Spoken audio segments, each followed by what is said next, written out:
All right, so welcome to 52 weeks of live coding ML ops. The last few weeks, I've covered things like Hugging Face. I've also covered OpenAI and played around with models, things like that. Now, I happen to be finishing up a course on ML Flow and Databricks inside of Azure, and so I figured I would just show you what I'm doing, and maybe that's a great way to demo for today. And so, what I will do is open up here with GitHub and get this thing cooking. So I'm gonna share my screen here. Let's go ahead and try that. This looks good. There we go. Looks pretty good. I got things running here. Okay, so what I was taking a look at earlier today, and I actually recorded something I threw up on O'Reilly, was this concept of like what you can do with ML Flow to get started, and like even what is it. So like let's actually go to ML Flow and just go to the docs here and go to the quick start guide. So I think the first thing to think about with like ML Flow, because it is one of the more popular machine learning modeling tracking systems, is like what is it? Well, so I think in a nutshell, it you can think of it as like instrumentation and model serving uh, a system. It's really like a wrapper around some of the code that you write. And if we take a look at here, like how do you install it? Well, you can do a pip install ML Flow, and you can see that ML Flow does work on OS 10. And you can actually install Homebrew if you needed to play around with it. Now, there are certain ML Flow models that you have to install extra libraries. So for TensorFlow, you need to require the TensorFlow module. There's also MLflow Skinny, which would have extra dependency for things like, if in this case, if you wanted to do SQL Alchemy. But one of the things that you can also do is just download the quick start, which you would just do a git clone, and there's some quick start examples. And then we could go through here and use the tracking API. So that, again, what is the tracking API? It allows you to create like custom metrics inside of ML Flow, like logging the metrics and artifacts from a data science project. And you can actually write them out into a script. So I think this is kind of cool, right? Like that you could go in here and put like, again, these kind of metrics, and you also can look at the UI as well. And it is kind of a neat little tracking system for a UI. And then you can also run projects as well. So this would allow you to package your code in the dependencies as a project and also reproduce it. And so this is really the ML project file that has all the dependencies, and we can actually run this, and we'll do this in just a second. Excuse me.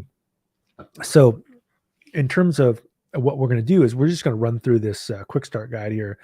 So in order to do that, what I'm going to do is I'm going to go to GitHub Codespaces, which again is one of my favorite environments because I don't have to do as much stuff. That's really the advantage of Codespaces, is I get it all running inside of Codespaces, and I can just focus on execution. So notice that I have a virtual environment set up here. And if we say which Python, we can verify this, right? So I have GitHub Codespaces, virtual environment. Now we can just go through some of the things in the quick start guide. So first step, I would say this could be kind of fun to play around with this. Let's see if this works. So let's see if we can use the tracking API. And let's try that. We'll just say, I don't know, like what did they call it here? They called it ML Flow tracking. Okay, let's do the same thing. We'll say ML Flow tracking.py. That looks good.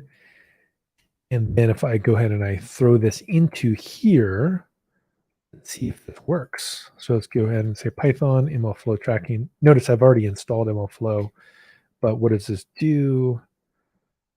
It is just hanging there.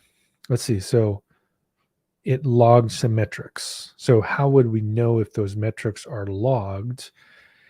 Log in artifacts, make a directory called outputs. Let's see here. Did it? Yeah, it did. So it made a directory called outputs and it put some stuff. There you go, hello world inside of it. Now, if I take a look at the tracking UI, I believe that it should show us some stuff. And this is something that we can use the GitHub Codespaces environment for. So if I go through here and I do mlflow space UI, it launches a web browser, and I can actually preview it by using GitHub Codespaces. Let's go ahead and take a look.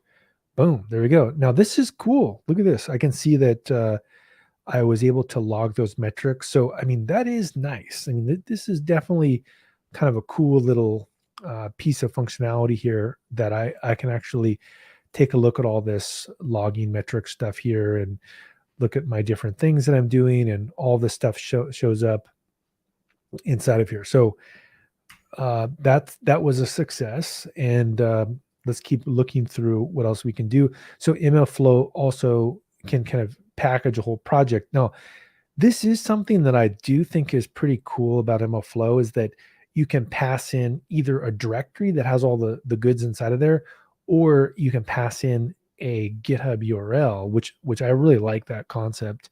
So I'm gonna run this, but I'm gonna need to cd into the stuff earlier here, which is the quick start right here. So I'm gonna cd into that. So let's go ahead and go back here, and let's change into the MLflow checkouts. Here we go. And I'm going to go into examples, perfects, and then I'm going to run this command, which is MLflow run. So basically run this example directory. Now, I guess we should just see, let's just go take a look at this real quick. If we cd in, or even do an ls-l into sklearn elastic wine, for example, what's in there? Well, we have a conda YAML file. We have an ML project file. We have the train notebook. We have the train Python file and the quality CSV file. So this is kind of cool, is that there's like basically like a package that is built for our project, and each of them has like a different component. So it makes it more reproducible. So next up, what can we do? Well, we can actually go through here and run this command. Now, one of the things that I like to do is say no conda, because I just am not a conda person. Here we go. We'll go MLflow. Oh, did you mean no conda? Yes, I don't like conda. That's correct. No coda. There we go. No conda. Okay, so I went through here, and it's going to go through here and train it. Now, check out what it just did. It showed us the root mean squared error, right? We can look at this, the R squared, all these kind of statistical measurements that people look at that are data scientists. But look, in this particular example, it gives us the run ID, which is this. So this is important to be aware of, because now if we go down to saving and serving the models, we could actually basically use that same concept. And so I'm going to go ahead and train this model real quick. Let's go through here. Let's train it. Our score. We've retrained the thing. The model has been saved, and we can grab this ID.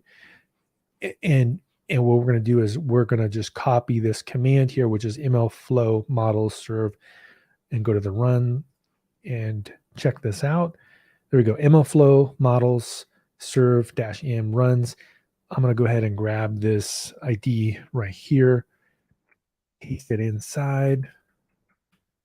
Perfect. Model. There we go. So we've got it selected. Oh, no, I do want to, I'm not a fan of the Conda stuff. It's just so awful. Please just go away. Go away, Conda. No, stop. Okay. So I don't know why this thing is still moving, but basically, I just forgot to put no conda. Here we go, no conda. I feel like conda's kind of like a virus. I don't know why people use it. No conda. It seems like it just screws up your entire system. I'm gonna have to actually. There we go. So now it kind of woke up. No conda, right?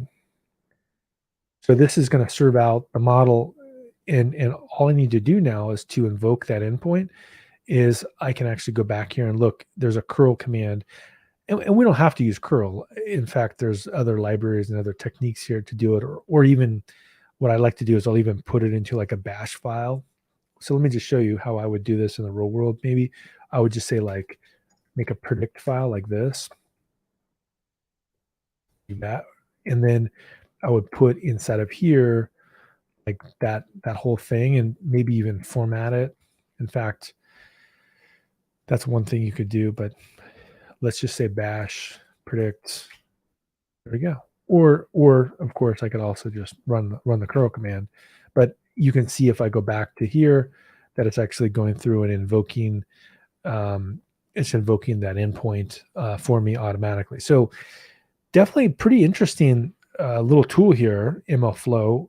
And what's interesting, I guess, about it is that it has the ability to do a lot of things and integrate with your service. You even can do a tracking server on a remote machine, which is pretty interesting. And also, it does work well with Databricks. So if you are using Databricks, MLflow has a tight integration, and that's something to be aware of. All right. Well, that's probably all I'm going to cover for today. Thank you for anybody else that showed up today.